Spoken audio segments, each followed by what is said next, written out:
Thank you, thank you, thank you.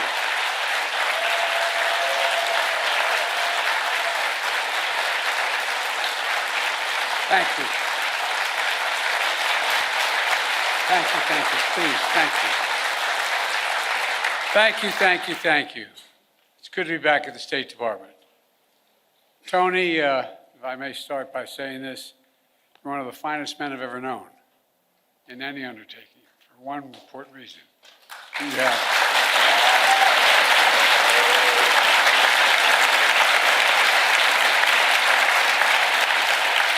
You're not only brilliant, you have incredible character. You have character. You have more integrity than almost anybody I know. Thank you for always sticking with me. Appreciate it.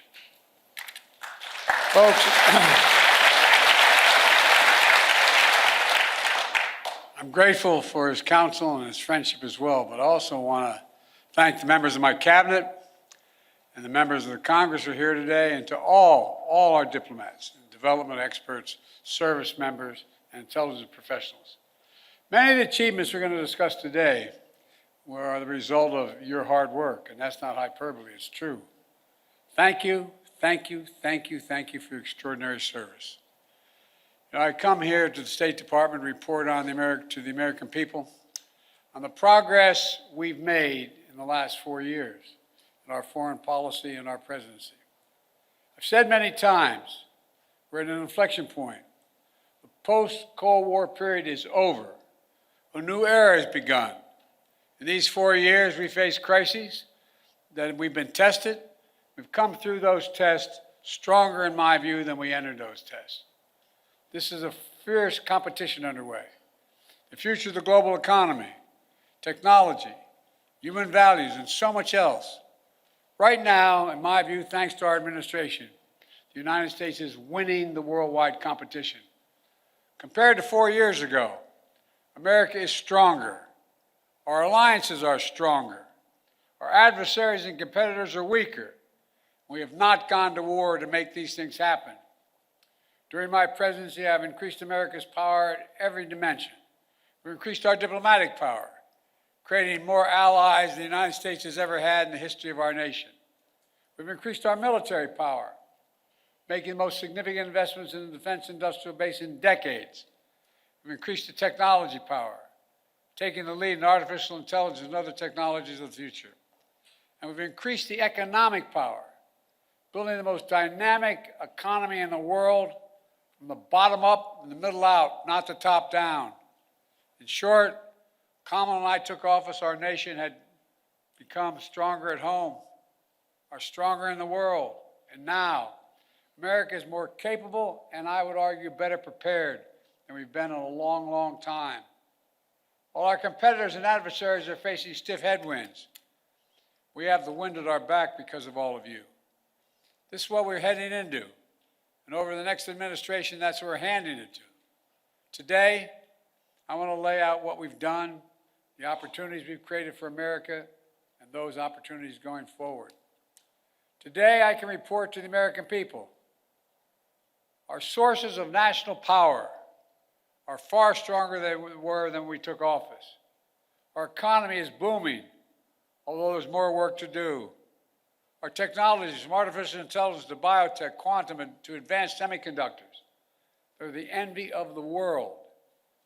And we have made the most significant investments in America and the American workers since the New Deal.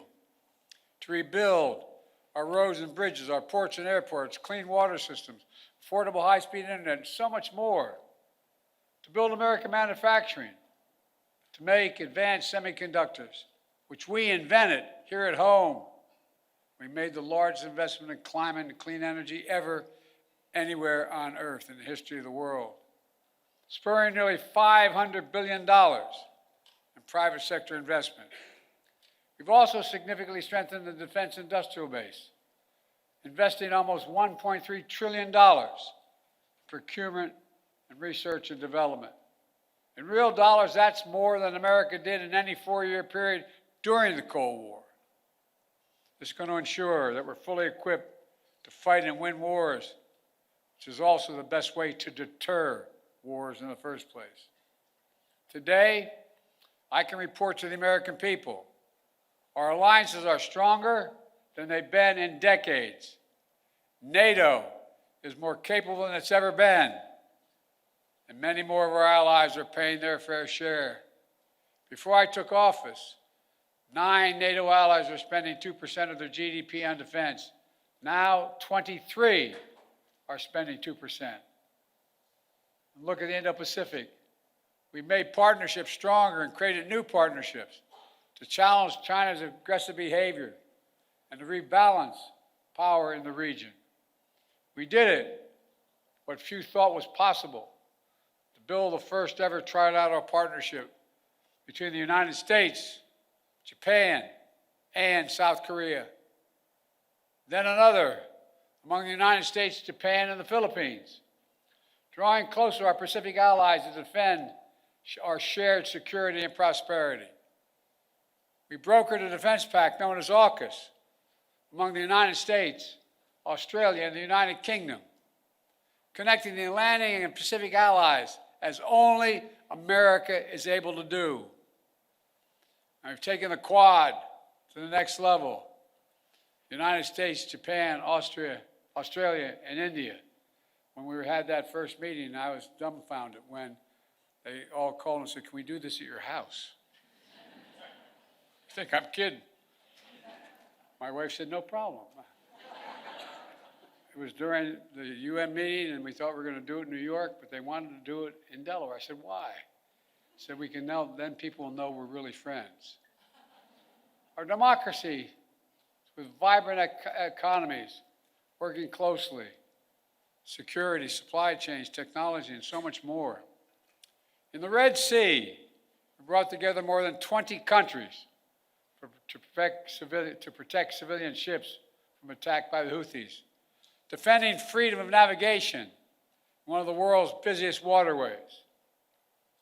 And we have strengthened partnerships all across the Americas, defending democracy, targeting corruption, addressing migration, increasing prosperity, and protecting Amazon rainforest, which captures billions of tons of carbon from the atmosphere every year.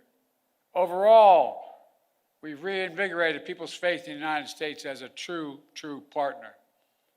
Today, I can report to the American people, our adversaries are weaker than were when we came into this job 4 years ago.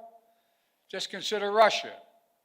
When Putin invaded Ukraine, he thought he'd conquer Kyiv in a matter of days.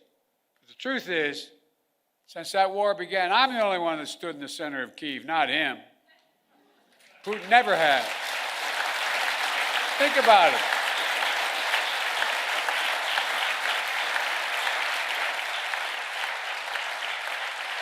It was a long train ride, but I'm the only commander-in-chief to visit a war zone not controlled by U.S. forces. We helped Ukrainians stop Putin. And now, nearly three years later, Putin has failed to achieve any of his strategic objectives. He has failed thus far to subjugate Ukraine, failed to break the unity of NATO, and failed to make large territorial gains. There's more to do. We can't walk away. We rallied 50 nations to stand with Ukraine, not just in Europe, but for the first time in Asia as well. Because those countries in Asia know what happens in Ukraine matters to them as well. We delivered air interceptors, massive numbers of munitions, enacted relentless, unprecedented sanctions to keep Ukraine in the fight. And now Russia is struggling to replace what they are losing on the battlefield in terms of military equipment and fighters. And the ruble is under enormous pressure. As I saw it, when Putin launched his invasion, I had 2 jobs. One, to rally the world to defend Ukraine, and the other is to avoid war between 2 nuclear powers. We did both those things. Today, Ukraine is still a free, independent country with the potential for a bright future. And we laid the foundation for the next administration so they can protect the bright future of the Ukrainian people. And now, look at Iran. Did you ever think we'd be where we are with Iran at this moment? after those despicable attacks by Hamas on October the 7th, Iran directly attacked Israel twice with hundreds of ballistic missiles and drones. And twice they failed because the United States organized a coalition of countries to stop them and ordered U.S. aircraft to come to the defense of Israel. Now, Iran's air defenses are in shambles. Their main proxy, Hezbollah, is badly wounded. And as we tested Iran's willingness to revive the nuclear deal, we kept the pressure with sanctions. Now Iran's economy is in desperate straits. All told, Iran is weaker than it has been in decades. And if you want more evidence that we've seriously weakened Iran and Russia, just take a look at Syria. President Assad was both countries' closest ally in the Middle East. Neither could keep him in power. Quite frankly, neither really tried very hard. Now, I cannot claim credit for every factor that led to Iran and Russia growing weaker in the past 4 years. They did plenty of damage all by themselves. But Israel did plenty of damage to Iran and its proxies. But there's no question, our actions contributed significantly. And now major authoritarian states are aligning more closely with one another. Iran, Russia, China, North Korea. But that's more out of weakness than out of strength. So as the new administration begins, the United States is in a fundamentally stronger position with respect to these countries than we were 4 years ago. Today, I can report to the American people we're in a better strategic position in the long-term competition with China than we were when I took office. You all recall, many experts believe were predicting it was inevitable that China's economy would surpass ours. According to many predictions, that would happen by the year 2030 or shortly thereafter.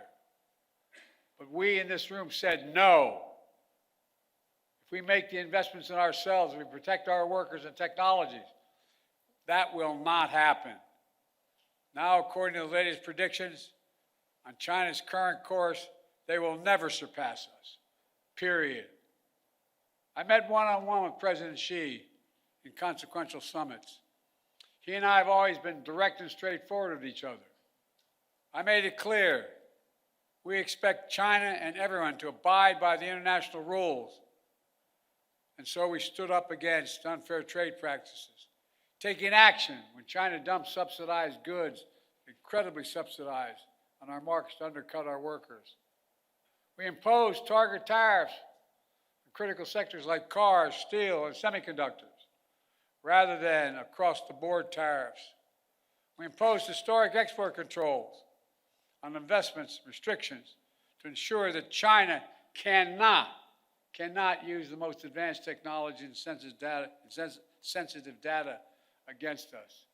And critically, we enlisted our allies and partners to join us, building more convergence among our allies on a shared approach to China than ever existed, and showing that it's more effective to deal with China alongside of partners rather than going it alone. But even while we compete vigorously, we've managed our relationship with China responsibly, so it's never tipped over into conflict. We've created lines of communication between President Xi and myself, and between the leaders of our militaries, to avoid misunderstanding. We found ways to work with each other, to address climate change, to reduce the flow of fentanyl in the United States, which, by the way, overdose deaths are coming down across our nation. And in my administration, we've seized more fentanyl at our border in 2 years than the previous 5 years combined. Today, I can also report to the American people, we're the first president in decades who's not leaving a war in Afghanistan to his successor. But we've got bin Laden during the Obama-Biden administration, the primary objective of war had been accomplished. And I believe that going forward, the primary threat of al-Qaeda would no longer be emanating from Afghanistan, but from elsewhere. And so, we not need to station a sizable number of American forces in Afghanistan. So when I took office, I had a choice. Ultimately, I saw no reason to keep thousands of servicemen in Afghanistan. I think I have my schedule with me, and I keep on my, I don't here, I don't have, but I keep on the back of my card the actual number of dead and wounded that occurred in our longest war to remind myself. Keep spending hundreds of millions of dollars a day. We're no longer doing that. In my view, it was time to end the war and bring our troops home, and we did. I commend the courage of all those who served in Afghanistan. We grieve all 2,461 Americans who made the ultimate sacrifice in the longest war in American history. And I grieve those brave service members whose lives were lost during the withdrawal. We also thank those inside and outside of government who have done so much to help thousands of Afghan families resettle in the United States. Remember, critics said if we ended the war, it would damage our alliances and create threats to our homeland from foreign-directed terrorism out of a safe haven in Afghanistan. Neither has occurred. Neither has occurred. And our alliances have stayed strong. We've used our over-the-horizon capabilities to strike in Afghanistan and elsewhere when we had to. For instance, eliminating Zawahiri, the leader of al-Qaeda, who helped orchestrate the September 11th attacks. And we did it without putting more American boots on the ground. And by ending the war, we've been able to focus our energy and resources on more urgent challenges. There is nothing, I can tell you from my conversations with both Xi and Putin, nothing our adversaries and competitors like Russia and China would have liked more than seeing us to continue to be tied down in Afghanistan for another decade. For all those reasons, ending the war was the right thing to do, and I believe history will reflect that. And from the moment I entered office, I also worked to free as many Americans as possible being held hostage or wrongfully detained overseas.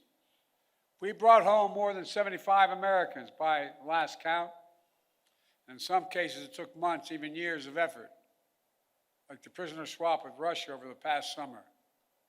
A feat of diplomacy involving many of you and involving multiple countries who joined complex negotiations at our request.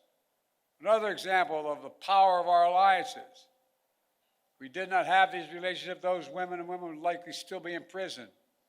And finally, I can report to the American people that we restored our leadership in a range of other generational priorities. When I took office, we were no longer part of the International Climate Agreement. We announced on day one that we would join the Paris Accord, rejoin. And we've led by example.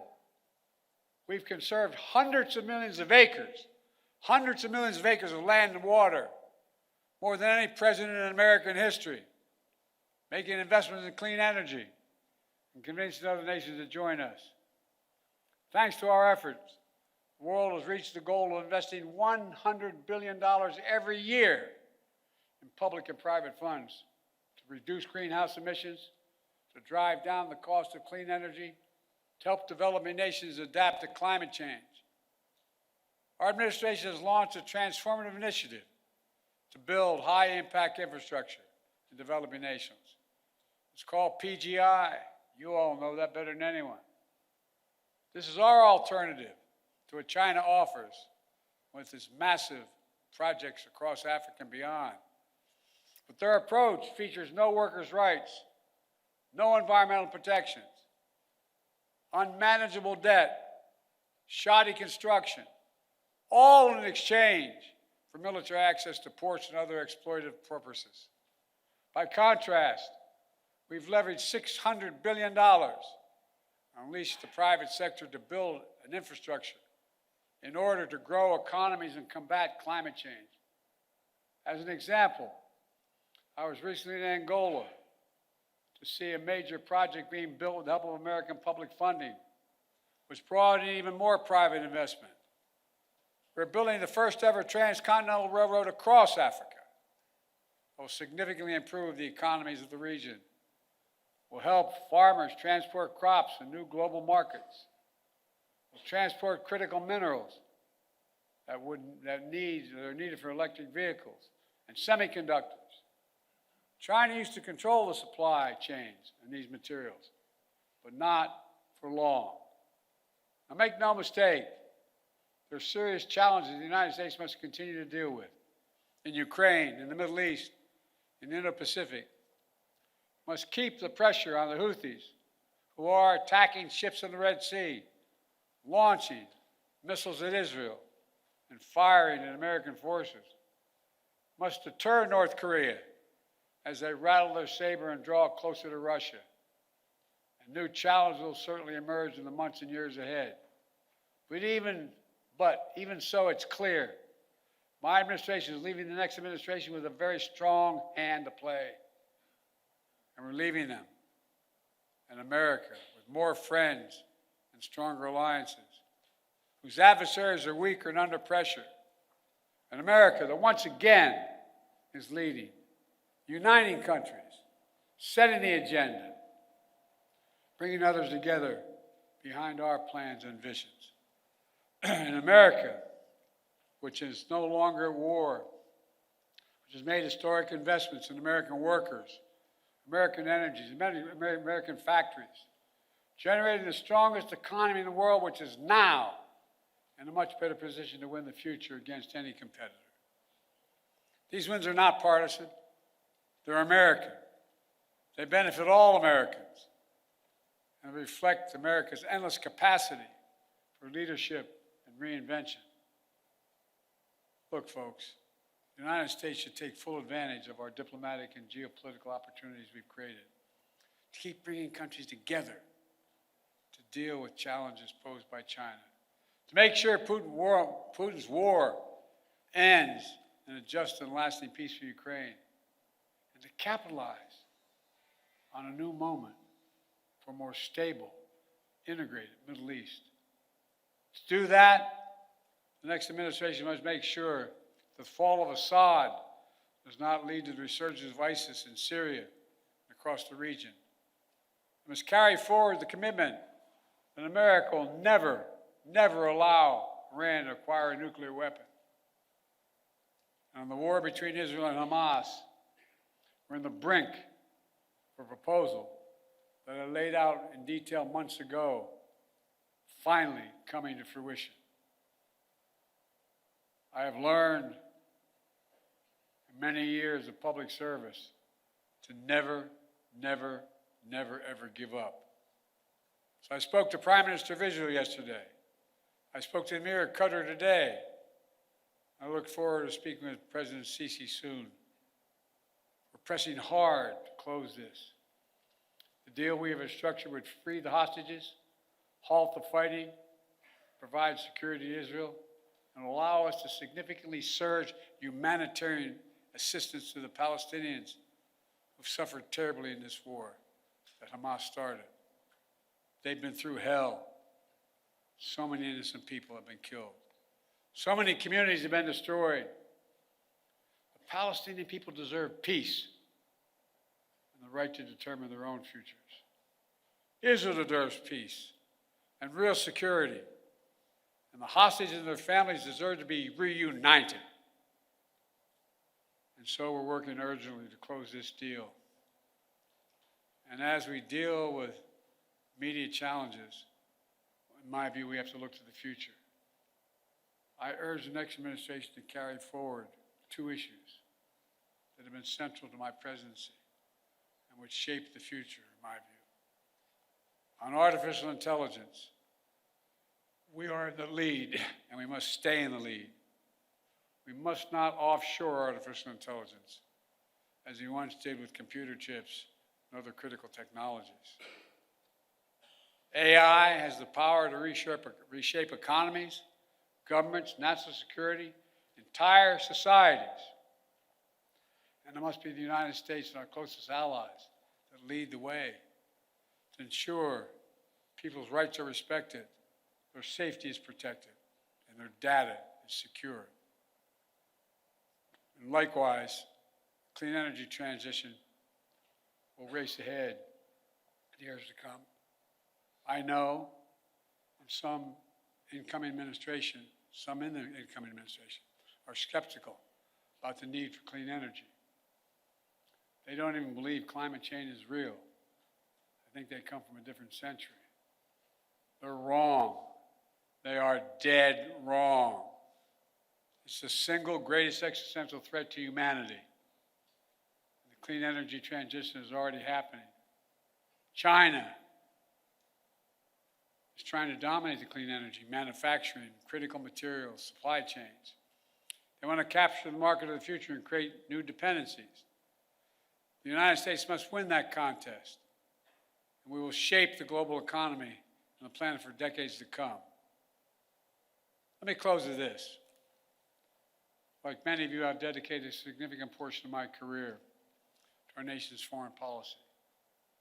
As chair of the Foreign Relations Committee as a senator, vice president for 8 years, and now president of the United States, I put together one of the most competent foreign policy teams, I would argue, in American history, sitting in this room and before my eyes. Throughout my career, the world has undergone tremendous change. But certain things have always held true. At our best, America leads not only by the example of our power, but the power of our example. In the past 4 years, we've used that power, not to go it alone, but instead to bring countries together, to increase shared security and prosperity, to stand up to aggression, and to solve problems through diplomacy wherever possible, and to relentlessly defend democracy, civil rights, and human rights. Because that's who we are. That's who we are. You've heard me say it many times before. We're the only country on earth founded on idea. Every other country is founded on geography, religion, ethnicity, or some other unifying factor. But America was built on an idea, literally, not figuratively. That idea was all women and men are created equal. The idea that has inspired the world for 250 years and counting. We're always reaching to do better. Always looking to the future. And at our best, always seeking progress for our people and for people everywhere. It's been the honor of my life to serve as your president. Today, I'm optimistic about our future, as optimistic as I've ever been. Just have to remember who in the hell we are. You've heard me say it many times. We're the United States of America, for God's sake. There is nothing beyond our capacity if we do it together and commit to it. Nothing. So thank you all for all you've done. I hope many of you are going to be staying in the next administration to keep this moving. May God bless you all, and may God protect our troops. Thank you, thank you, thank you. Thank you.